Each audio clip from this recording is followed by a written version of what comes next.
Russo is a beast. He is a man amongst boys. But when I really looked at the tape, I realized a couple things, okay? Last year, Gregory Rousseau only started 7 games and finished with 54 tackles, 19.5 tackles for loss, and 15.5 sacks.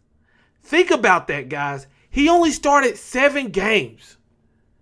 7 games and had 19.5 tackles for loss and 15.5 sacks. That's crazy. Another thing is, even though he only started 7 games, when I was watching this film, I noticed that he rotated a lot. Scott Patchin and the rotation was going a lot. Towards the end of the season, of course, they played Gregory Rousseau more. But in my opinion, I don't think Gregory Rousseau played enough when you really go back and look at how many times he got pulled out of the game. The first couple games, he didn't play much at all. You know, Scott Patchin got majority of the snaps. Then later on in the season, there still was rotation, but Greg Rousseau played a lot. I realized that although he's great, there's some things he can improve on. But let me talk about the stuff that I thought was amazing. 6'7", 253 pounds, and they played him at several different positions. They played him interior line, outside the line, defensive end, stand-up end. They had him going into zones. They had him spying the quarterback. They had him guarding a running back halfway down the field. And look, I'll be honest with you because I want to stay consistent. I'm not a big fan of Gregory Rousseau guarding running backs and doing things like that because he's so good at pass rushing. But it was crazy that a 6'7", 253 pound was that versatile to do things. I mean, stride for stride, perfect coverage with the running back. I mean, having zone discipline, doing hooks from hook to flats like a defensive back, switching off like a defensive back. This guy is special. And that's before I even get into his amazing pass rushing ability. This man was so powerful, was so long, he was just tossing 300-pound tackles out the way with ease. One play in particular, Florida International, 3rd and 1, he powers off the line with a power rush to the outside shoulder, drives the tight end back into the running back to make the tackle, all using nice leverage and one arm. It was amazing to see. And then you saw plays like Virginia when Bryce Perkins jukes 2-3 defenders and he thinks he's about to take off running and bam! Gregory Rousseau knocks him and forces a fumble.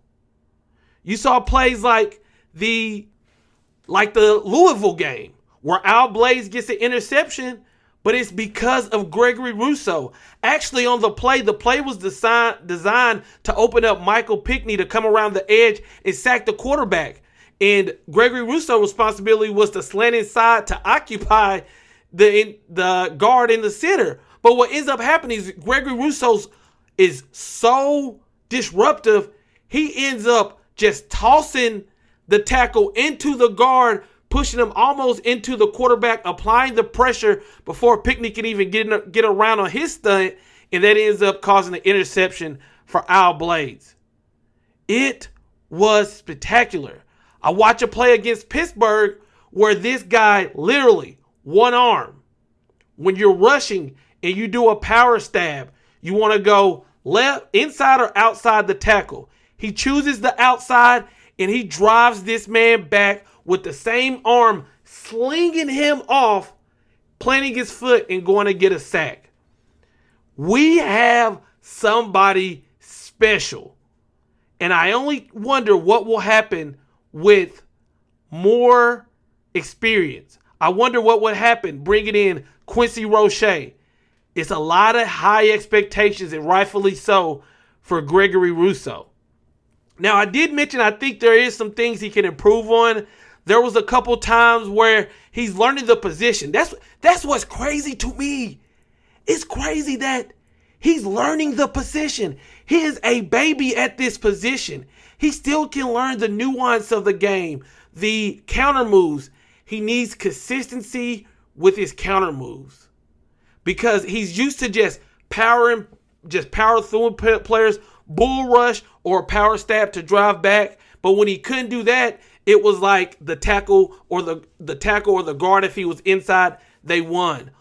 This offseason, if he learns a consistent, doesn't mean he never does it, but if he can learn consistently to add different type of moves to his arsenal, boy. And then we bring Quincy Roche, which is going to take pressure off of him, boy. And then we got Jalen Phillips, who should be back mentally and physically. Oh my goodness. 19.5 tackles for loss, 15.5 sacks in 7 games. That is amazing. A guy that did it against the run and rushing the passer. This is a guy that's going to get a lot of hype, but rightfully so. The kid is humble, and I think this is somebody, if you've been at the last couple spring games or you've had people tell you what's been going on at the spring game, Gregory Rousseau has dominated the spring game, but we never knew what he could do until he stepped on the field last year, and now he just has to build on that. We have one of the most destructive forces in college football in Gregory Rousseau, and it's somebody that can improve his pad level, improve with his counter moves, and if he does those two things, no telling how many sacks he could get, because right now he's already a disruptive beast.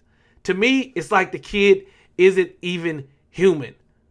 If you want more of a visual of this, go check out my YouTube channel where I did a specific film breakdown and you can actually see the plays, not just visualize them through the podcast. Just type in NMD TV Gregory Rousseau and it'll pop up. And man, it's a sight to see the type of talent that we have. I looked at a mock draft for 2021 and Miami actually has a couple guys that could go in the top 10. Brevin Jordan and Gregory Rousseau. I know this has been talked about on the timeline, but it's amazing. Now, people told us that we didn't have talent on this team. Miami only won 6 games. We didn't have talent. Well, we had 8 players invited to the NFL Combine. 8 players that has a chance to get drafted with the NFL draft come up. Come on, we got talent. We just got to get everything else down. And speaking of those guys that's going to be drafted, I got my guy, Ryan. He's going to come on the show after the break, and he's going to tell us where these guys will get drafted, the positives and negatives of these guys. He's going to tell me who he thinks is the best out of this group.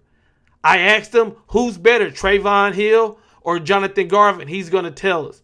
And then for you Miami Dolphins fans, he's even going to give you his opinion on who they should select with 3 picks in the first round. So a lot to get to today. So let's go ahead and get Ryan from the NFL Draft Bible on the line. Let's go. Real quick, guys, I want to give a huge shout out to my Patreon supporters. Because of you guys, I'm able to put out consistent content and better quality content. If you're thinking about becoming a Patreon member, I do want to let you know you'll get access to a 24/7 group chat. You'll get the podcast a day earlier. And during the season, you'll get access to the instant reaction podcast. So you'll get the Hear My Thoughts podcast form right after every Miami Hurricane game and a lot of other exclusive content. Get signed up today, www.patreon.com/NMDTV. Even if you sign up for the $1 tier, you still get access to all exclusive content. If you want to support more, I'll be forever grateful because all that is going into my ultimate goal of becoming a full-time content creator in 2020 and also upgrading equipment for the show. I really want to thank you ahead of time, and I definitely want to give a shout out to those who are already signed up. Now back to Canes After Dark.